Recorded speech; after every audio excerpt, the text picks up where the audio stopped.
Hello, class. This is like the third time I've recorded this, so bear with me.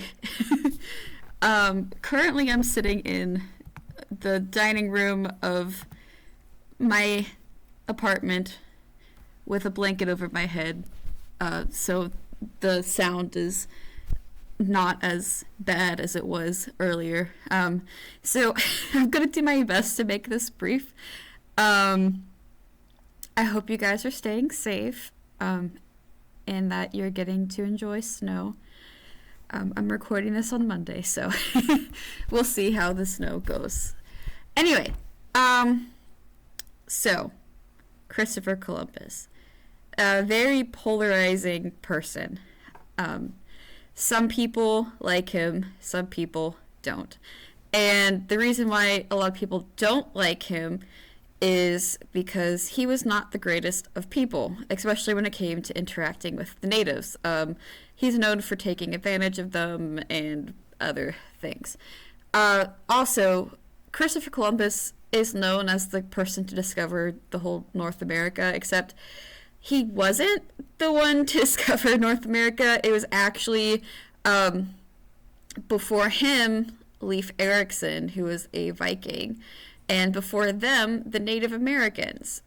Yes, that's right. The Native Americans are actually not native to America. They've just been here the longest. So, to get some context into that without going too much into that, basically, there's this thing called the land bridge, which we know it's in modern day Bering Strait, which is off the coast of Alaska and Russia. And there's this country called Mongolia, which is pretty close to Russia and China. And they were nomadic people. And they hunted things such as the mammoth and whatnot. So basically, these Mongolians crossed over the land bridge following food, aka the mammoth. And they went into North America. They settled here. And as the climate got warmer, land bridge disappeared.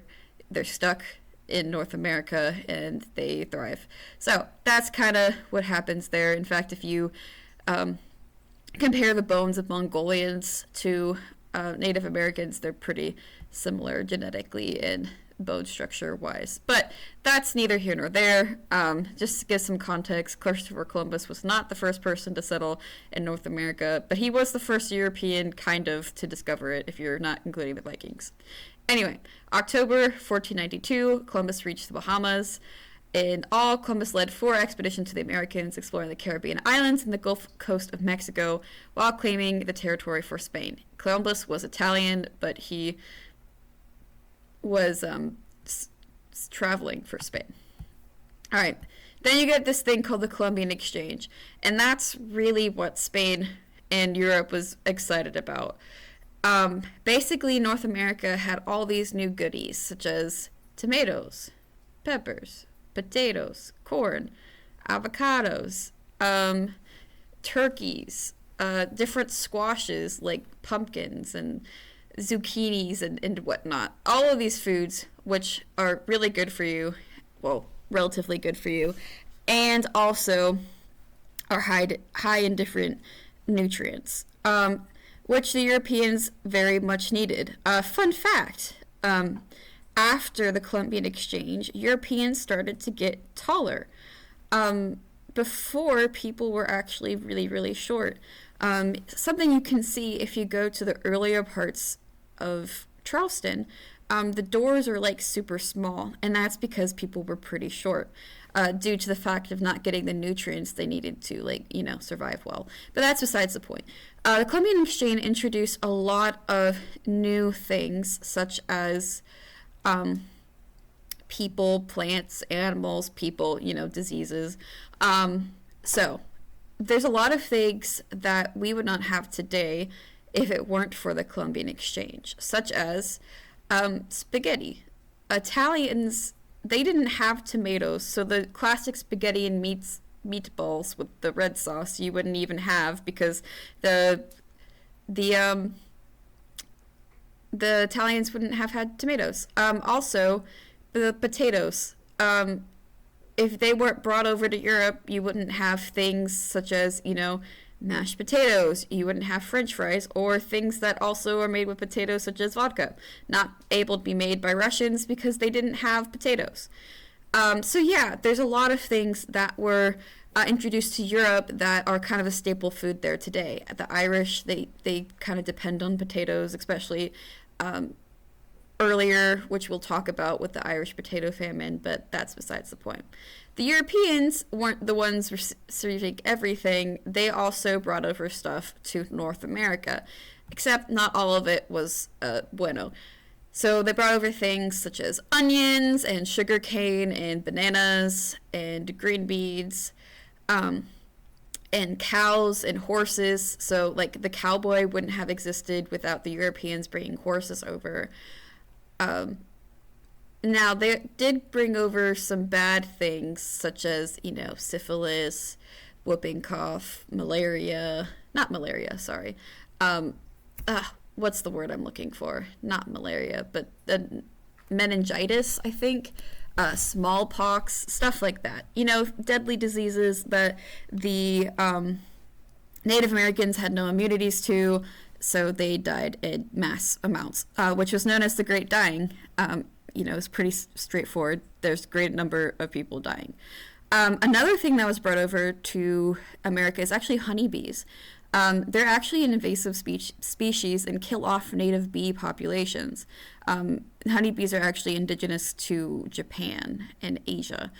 And like our native bumblebees get killed by them like all the time. So when you're saving the bees, don't save the honeybee because they're killing the bees. So you had this thing called the triangular trade, which I'm sure you guys are mostly familiar with. And the triangular trade is basically an example of mercantilism.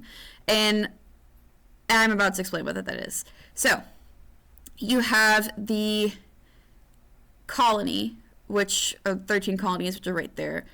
And they are making the raw materials. So that's like the tobacco, the indigo, the wood, the furs, all that kind of stuff, the things that they liked and the Europeans wanted. So they are making the raw goods. Then they would ship them off to Europe, and Europe would make things such as dyed cloth with the indigo. They would make like other things like tables with the wood, or ships, or furniture, other things. And then they would ship that back to the colonies at a higher price, and they would also trade it with Africa for people. So that is mercantilism, the taking raw goods, sending it to the mother country, and then kind of making the colonists pay for more money. And Europe did not allow the colonists to trade with anybody else. They couldn't get any like price variations. So it was very straightforward and kind of unfair to the colonists. Now, the triangle trade is not just a line back and forth. It's obviously a triangle, or they wouldn't call it a triangular trade. So this part is going to be they take the finished goods and give it to West Africa. Most of the finished goods the West Africans were wanting were guns and weapons. And this is because Africa was having a lot of warring tribes at the moment. And then for exchange for like the guns and finished products, they would give the Europeans basically prisoners of war that they don't really like anymore. They're basically sending it to the Europeans for enslavement. And then this part right here would be the Middle Passage, and that took about 2 months on ship, and it was not great. But I'm explaining that in the next slide. So yeah, so you have raw materials, finished goods for people to colonies to make raw goods, and all that continuing. All right, the Middle Passage, that was the part from Africa to the colonies. And this was the most dangerous part of the journey to America. It was super cramped. It was really, really gross. And the conditions were really bad. Think of it like these slave ship people. I can't think of the term for it right now. It's kind of late. Sorry. But they would kind of view these Africans as goods rather than as people. And so they're trying to maximize profit. So they would try to fit as many people as possible into the bowels of the ship. And so a lot of times people were like right on top of each other. They were like having to like poop and pee where they're standing and then sleep in it and, you know, sit in that stench for like 2 months, and people would get sick pretty frequently. Not to mention they were faced with brutal treatment. A lot of the times they weren't even let up to go see the sun at all because people tend to rather to jump off the ship and drown than to live a life of enslavement. So they stopped letting people out. It was just not great. They also branded with like hot irons to show that as like that they belonged to a certain company. And yeah, it was not great.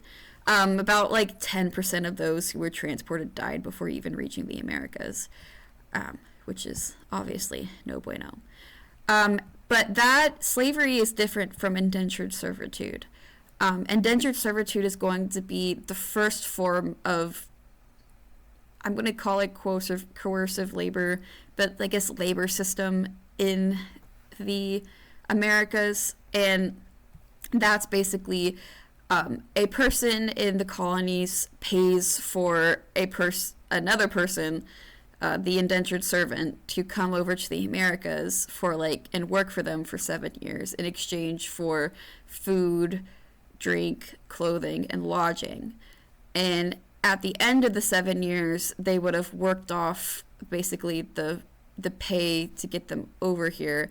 And also, a lot of the times, they were supposed to be given land by the property owner. Except a lot of times this didn't happen. The land they were given was normally the worst land, and it started a lot of problems. So we end up, after Bacon's Rebellion, which we'll talk about later, we switched over to slavery as the main form of labor in the colonies. So, southern colonies. You have the Powhatan tribe, which was I'm not going to butcher it, the Algonquian Indians. At the time of the arrival of the British colonies in the early 1600s, the tribe leader, which also I have from Pocahontas, he's Pocahontas' dad, essentially. He was very powerful, he was smart, he was dignified. He didn't really want to have any problems with the Europeans, and so they made an alliance. However, the British did not keep their alliance, and they end up having to go to war. And that was with Jamestown, which is the first successful English colony established in North America.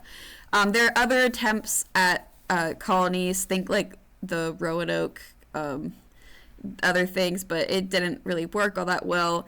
But Jamestown was the first one, and that was settled by the Virginia Company. Basically, during this time, there are companies that were colonizing different lands, basically taking it over for business purposes and for England. And Virginia was one of those things, one of those people. And, well, it's not people, colonies. It was one of those colonies. And so the people coming over were all going to be businessmen and kind of prospectors looking for like gold, looking for materials that they can collect and then sell to England. They weren't really wanting to work hard or establish such a big settlement. They're kind of looking for the easy route. And so a lot of them didn't really plant. They didn't really do the things they were supposed to do to, survive. So a lot of them died. They starved. It was not great. There's rumors of people like eating each other. It was that bad. So Captain John Smith, who's going to be kind of the leader, he basically said, yeah, bro, guys, let's not eat each other. We should, I don't know, plant. And if you don't plant and farm, then you don't eat. It's that simple. And so that's how they survived. They also ended up making an alliance with the Native Americans and traded food with them. And that helped them get through their early days. Eventually, this dude named John Rolfe brings tobacco and has learned how to plant it in Jamestown. And this kind of helps Jamestown become very profitable. Remember, tobacco is one of the cash crops. And basically, Europeans start then flooding over to Jamestown to try to get rich off the tobacco, which now that you have an influx of people, the Native Americans are being pushed further and further back from their lands, which is going to cause conflict.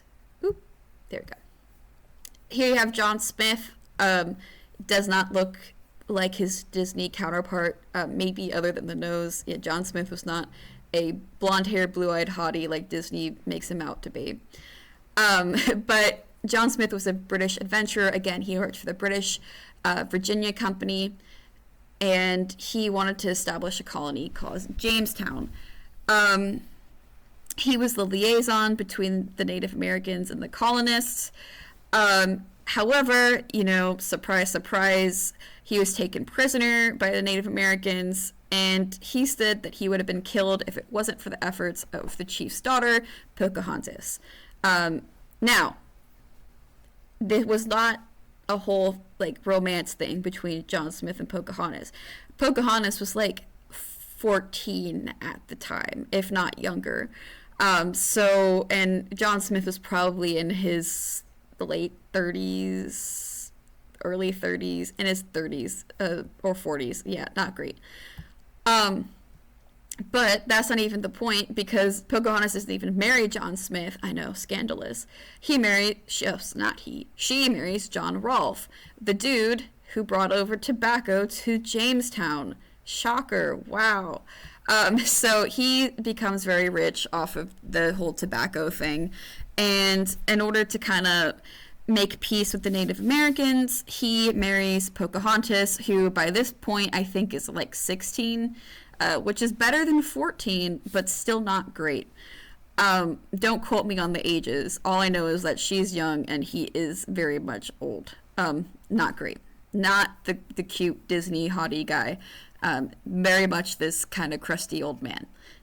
But anyway, so he takes Pocahontas over to England and kind of shows her off to the king or queen, and they're like, oh, she's so cool, so native, so rustic. Oh, we love this. And she actually started some trends with the British women and fashion and whatnot, and she gets pregnant while she's in England and has a baby and all that kind of stuff.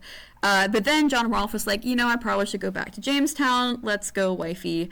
And they go back, and unfortunately, because Pocahontas had not really been around very many British people before, because she lived in America with mostly Native Americans, she gets sick, and her baby die on the ship back to the Americas, which was not great. But anyway, tragic.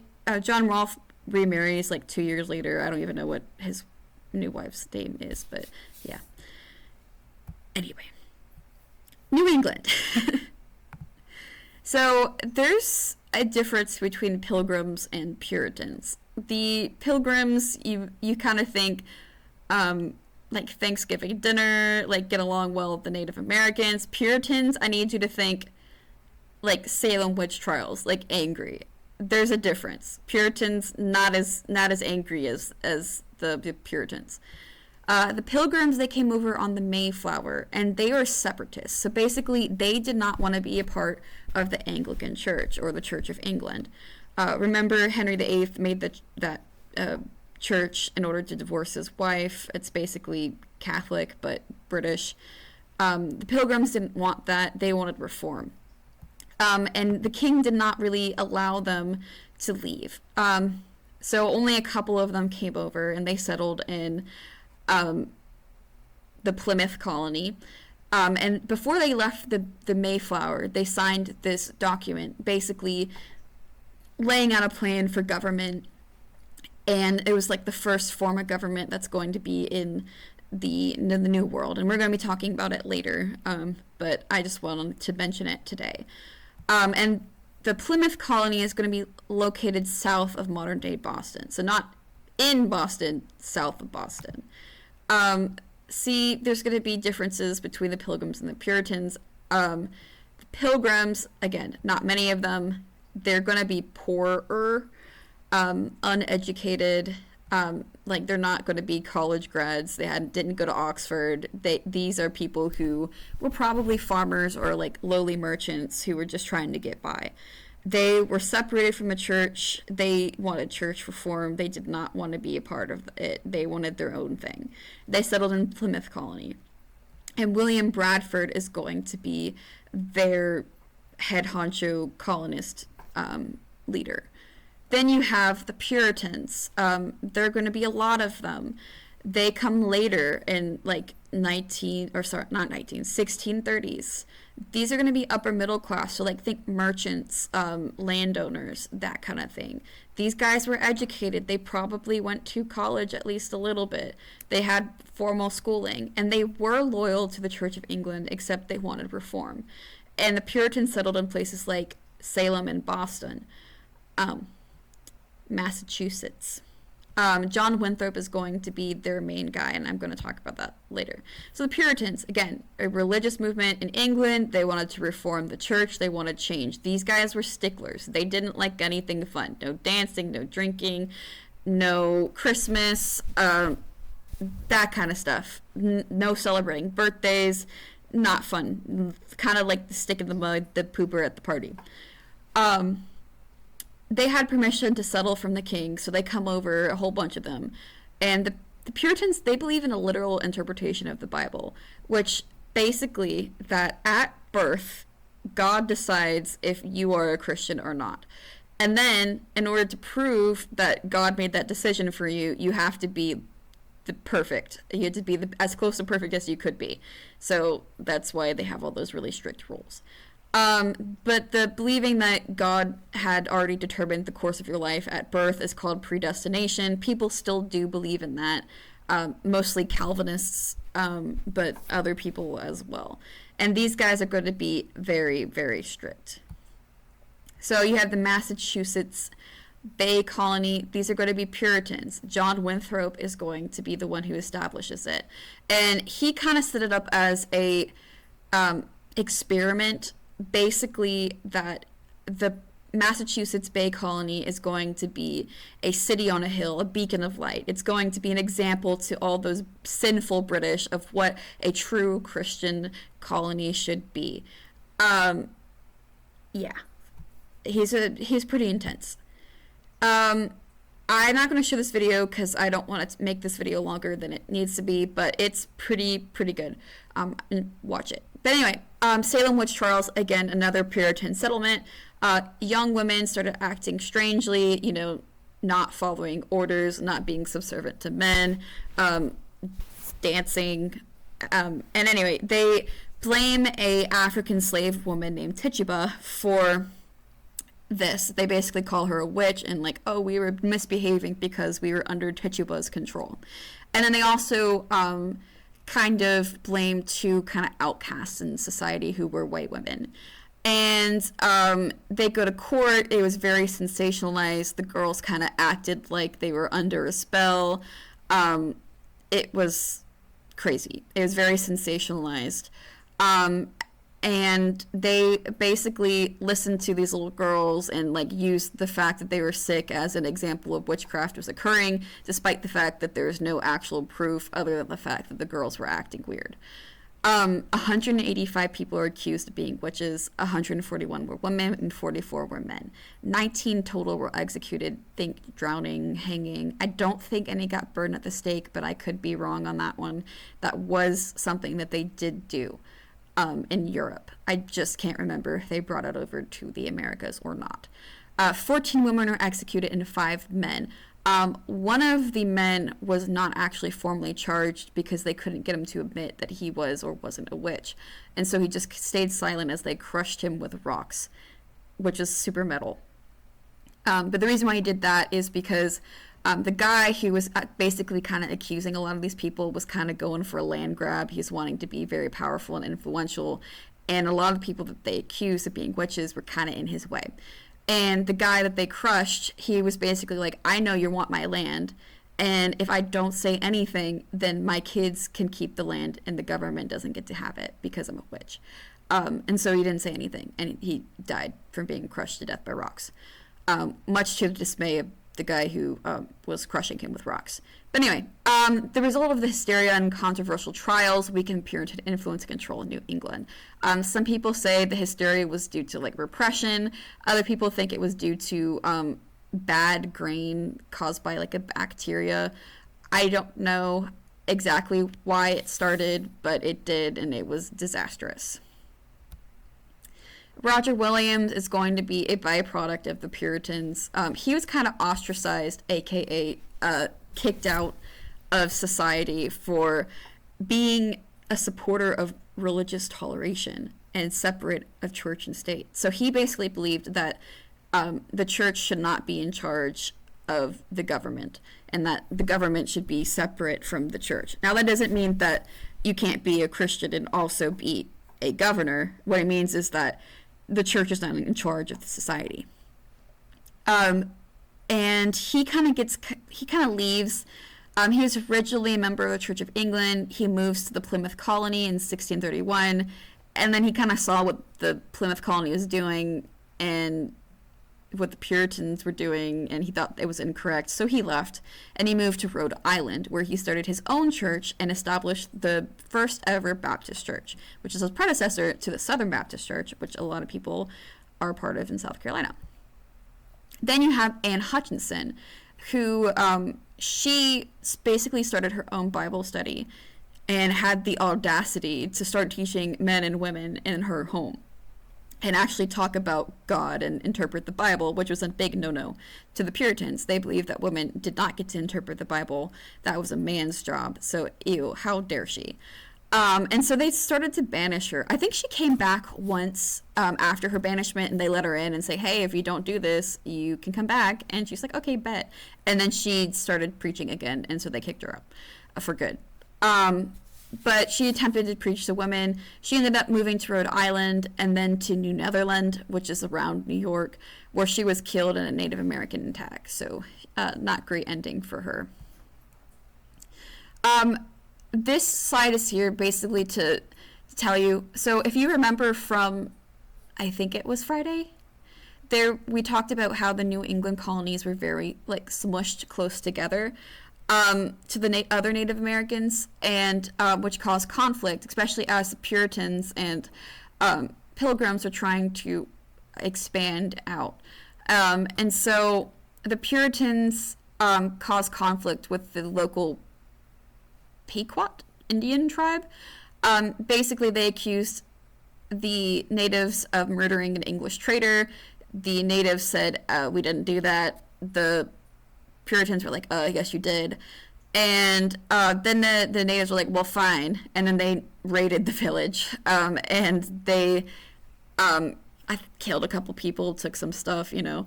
And then the Puritans responded by going into the native village, filled with mostly women and children, and literally slaughter and kill everybody.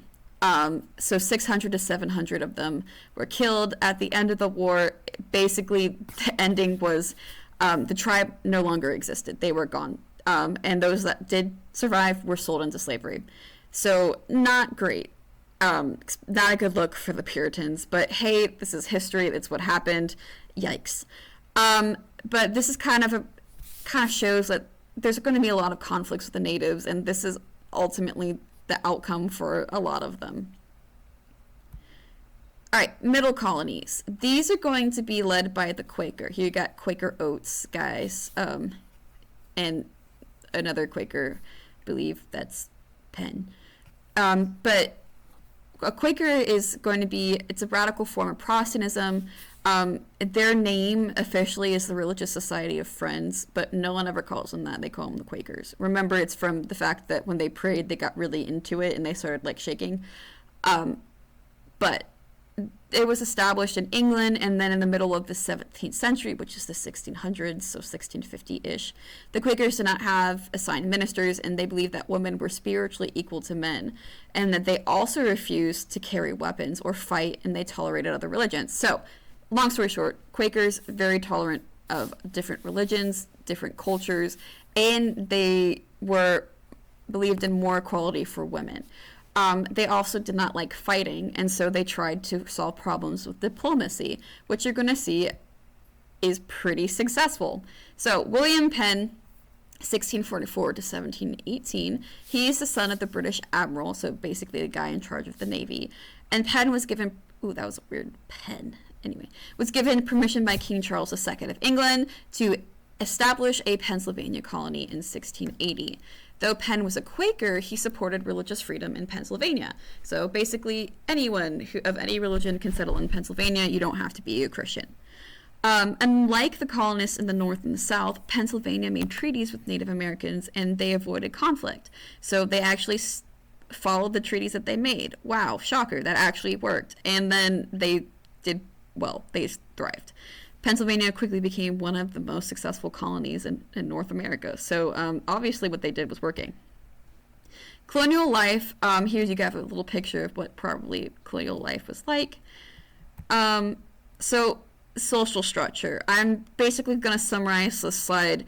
At the top, you have the wealthy landowners, basically people who had land, who owned businesses. Under that was going to be like the merchants and professionals. So think lawyers, think like traders, people who, not traders as in like bad trader, but traders as in people who traded goods, that kind of stuff. Under them is going to be small farmers, people who owned land and owned businesses that, weren't as big or international. Under them, you're going to have people who don't own land but like are free. Under them, you're going to have indentured servants, so people who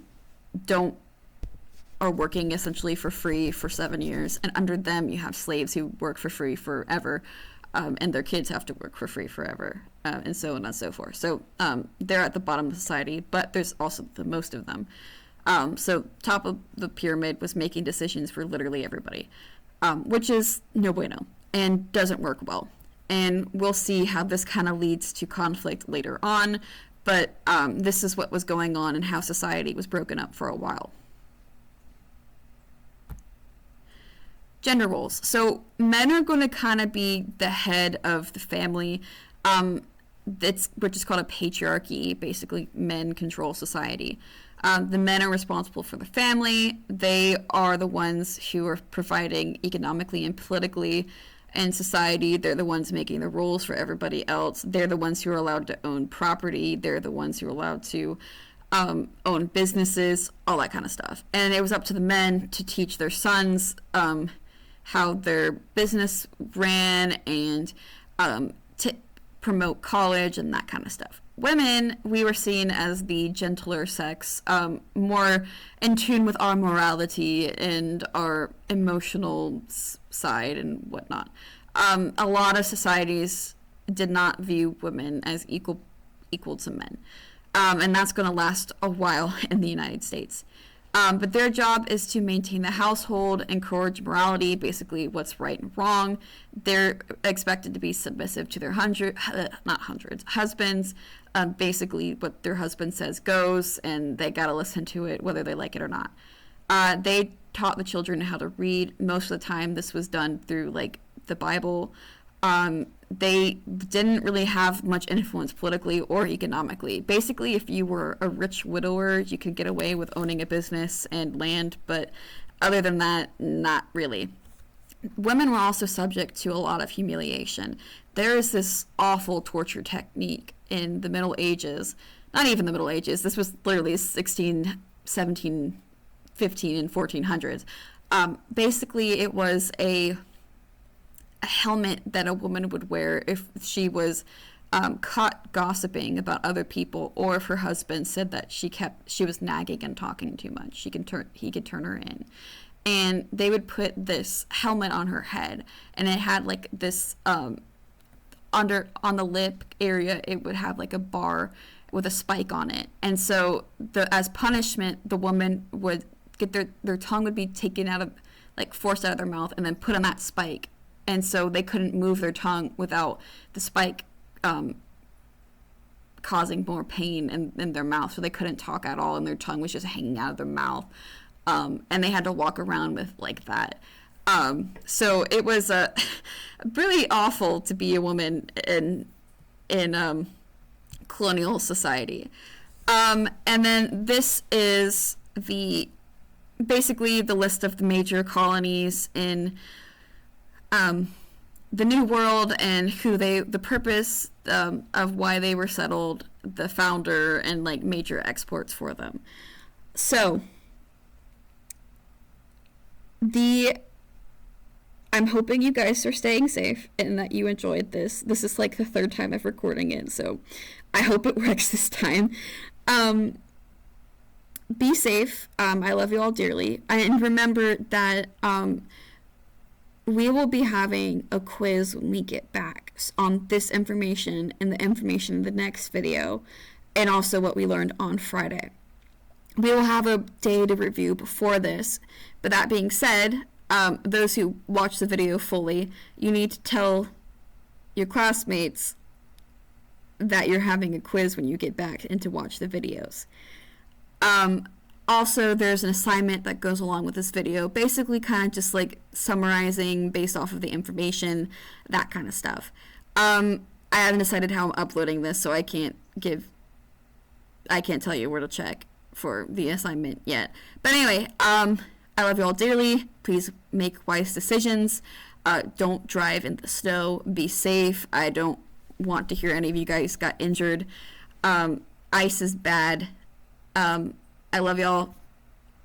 Stay safe. Goodbye.